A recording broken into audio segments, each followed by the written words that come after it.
అయ్యా చంద్రబాబు గారండి, నమస్తే. నాకైతే ఒకప్పుడు జగన్ ప్రభుత్వంలో ఇంటి చోటు కొట్టం వేసుకున్నామండి. ఎర్రగొండపాలెం పక్కన త్రిపురాంతకం పక్కన డివిఎన్ కాలనీ. అక్కడ కొట్టం వేసుకున్నప్పుడు దాంట్లో ఉంటున్నాము. జగన్ గారి ప్రభుత్వంలో పన్ను కట్టామండి, ఎందుకంటే ఇంట్లో ఉంటున్నాం కాబట్టి.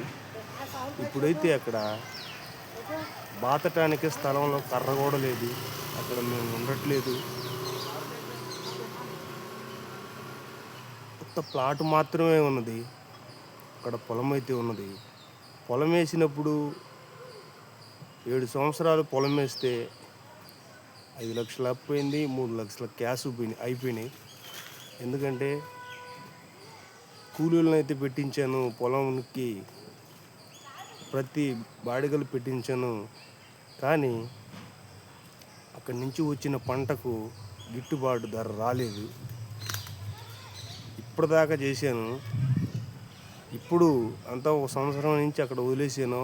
ఒక సంవత్సరం నుంచి అక్కడ ఇప్పుడు ఏమీ లేదు. అయినా కానీ సార్, ఆ ప్లాట్లో ఇల్లు లేదు, ఇవాళ ఒక్క ప్లాటే ఉంది. ప్లాట్కి కూడా ఇంటి పన్ను కట్టమంటున్నారు సార్. మేము ఇంటి పన్ను ఏ రీతిగా కట్టాలి అక్కడ సార్? మేమైతే ఉండట్లేదు, మేము ఇంటి పన్నులు ఎలా కట్టాలి? కట్టమంటే ఇంటి పన్ను అయితే నిన్ననే కట్టినాను. ఈరోజు ఇక్కడ మాకు ఇంటి పన్ను కట్టమంటే అక్కడ ఆదాయం లేనప్పుడు మేము ఇంటి పన్ను ఎలా కట్టాలి సార్? 5 లక్షలు అపోయింది. బెంగళూరు వెళ్ళాను, సంపాదించుకుంటున్నాను. ప్రతి సంవత్సరం మేము ఇంటి పన్ను కట్టాలంటే కట్టలేం కదా సార్. మరి అది పద్ధతి కాదు కదా. ఇప్పుడు చంద్రబాబు గారండి, మేము అక్కడ ఉండట్లేదు కదా సార్, అందుకని మాకు ఇంటి పన్ను అవి మేము కట్టలేము. ప్రభుత్వం నాకు ఇల్లు కూడా ఇవ్వలేదు, ఇల్లు కూడా కట్టించుకోవడానికి. అయినా కట్టడానికి కూడా డబ్బులు లేవు నా దగ్గర. నేను కర్ణాటకలో ఉంటున్నా, ఇప్పుడు 5 లక్షలు అపోయింది. అప్పు తీర్చాలని మిషన్